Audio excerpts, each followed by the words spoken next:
Hey guys, there's lots of easy stuff to learn over the next few days, and in this video we're going to learn about the domain of functions and stating the domain of functions. So our learning target is I can state the domain of a function. Here we go.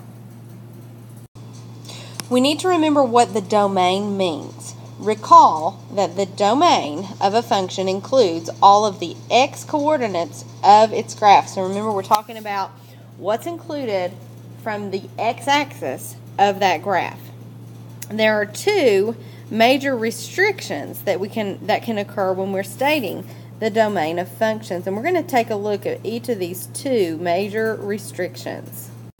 The first domain restriction is when we have a variable that occurs in the denominator.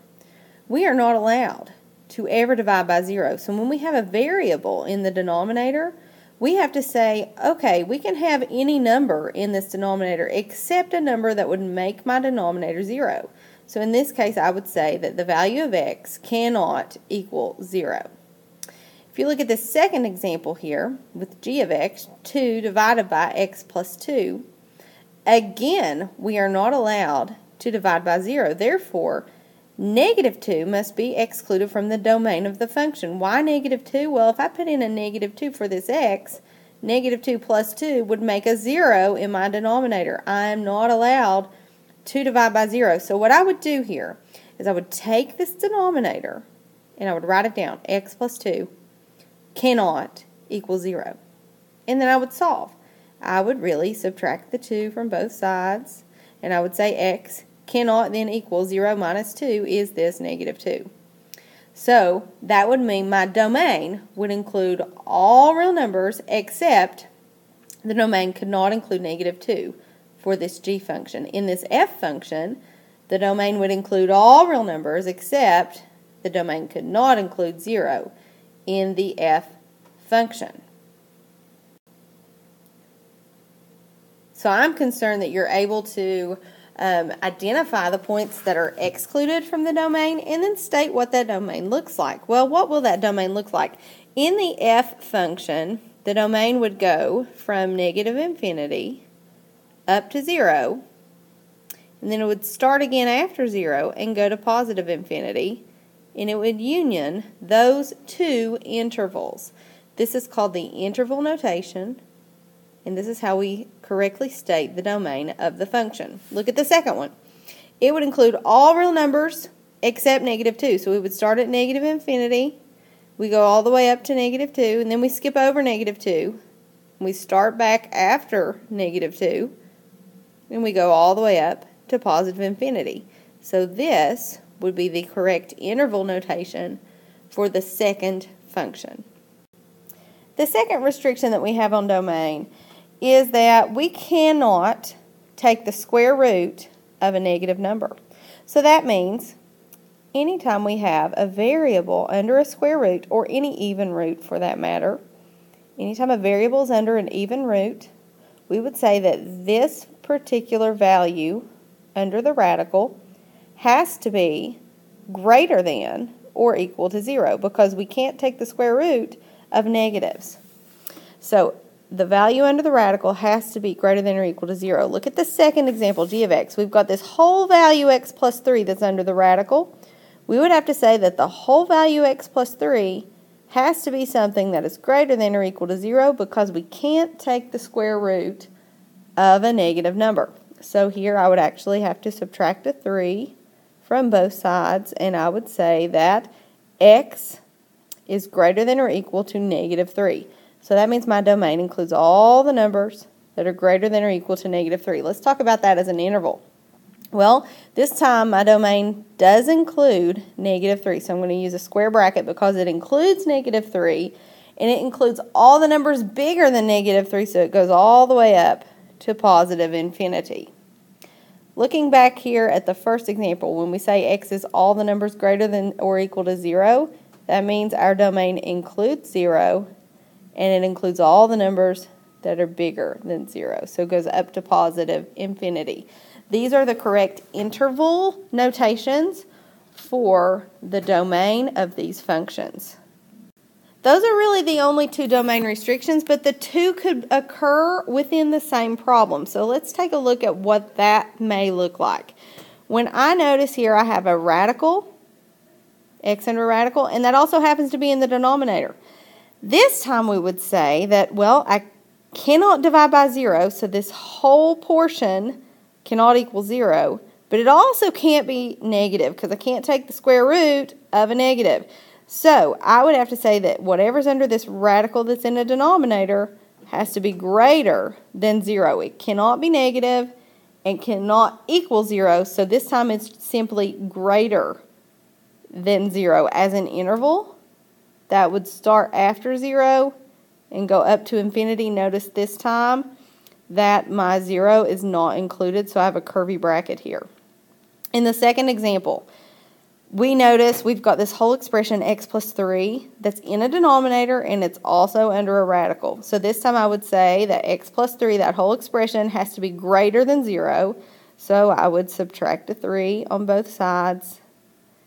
And that would say that x has to be greater than negative 3. Greater than negative 3 means we're going to start at negative 3. We don't include it, so I used a curvy bracket and go all the way up to infinity. So here is my interval, curvy bracket, negative 3, all the way up to positive infinity for the second example. Okay, we're going to take a look at a few examples here, and I actually have the answers already up here so that we can go through it pretty quickly.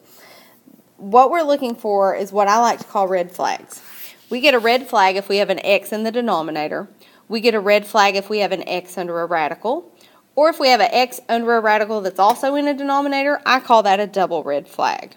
So here, I notice, yes, I have a red flag because I notice I have an x in the denominator. So that's a red flag situation. That means, what is the problem? I can't divide by 0. So my denominator, x plus 4, is not allowed to equal 0. So then I subtract a 4, not a 3. Subtract a 4 on each side.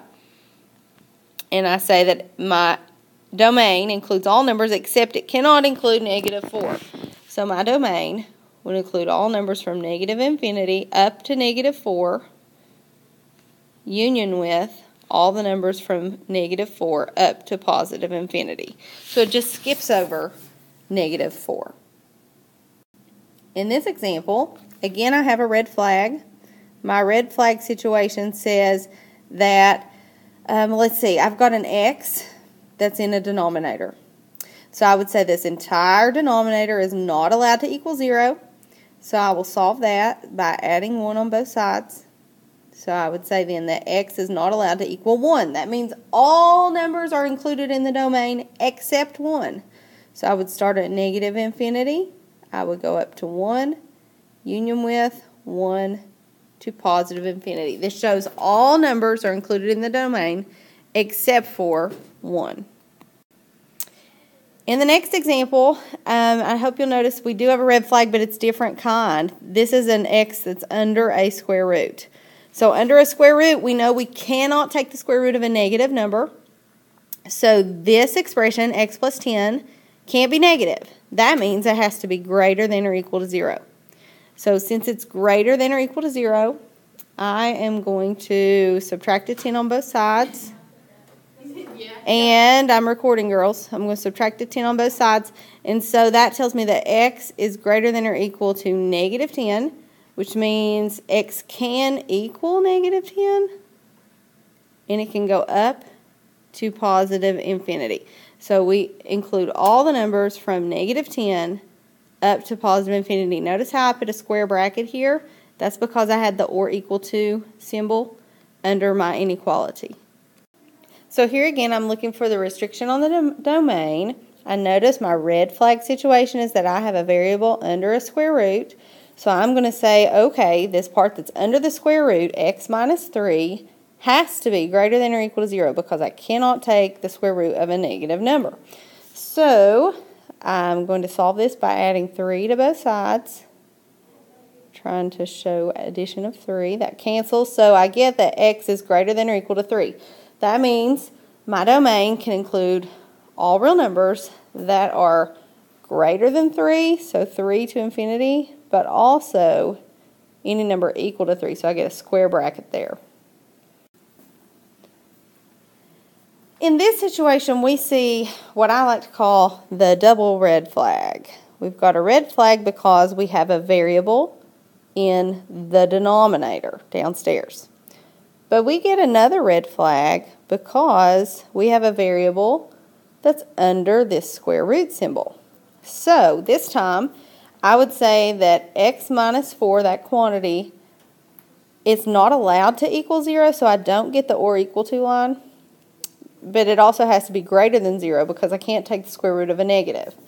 So x minus 4 is greater than 0, add a 4 to both sides, and I will get that x is greater than 4. So my domain includes all numbers that are bigger than 4. So starting at 4 but not including 4 on up to infinity. In this last example, we're looking again at a problem where we have that double red flag situation. We've got a square root in the denominator.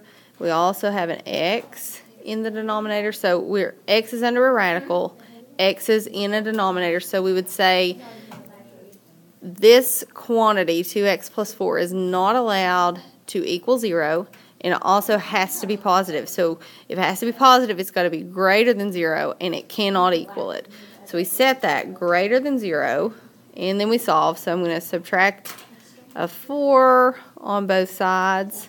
So I get 2x is greater than negative 4, and then divide by 2. And negative 4 divided by 2 is negative 2. So this means my domain includes all numbers that are greater than negative 2. So all numbers that are greater than negative 2 starts at negative 2 but does not include the negative 2. So notice I have a curved bracket here. So negative 2 up to positive infinity are the numbers included in our domain for this function. So once again, our learning target for this lesson is I can state the domain of a function. I hope this video has helped you to understand a little bit about how we have restrictions on our domain of a function. We know we cannot divide by 0.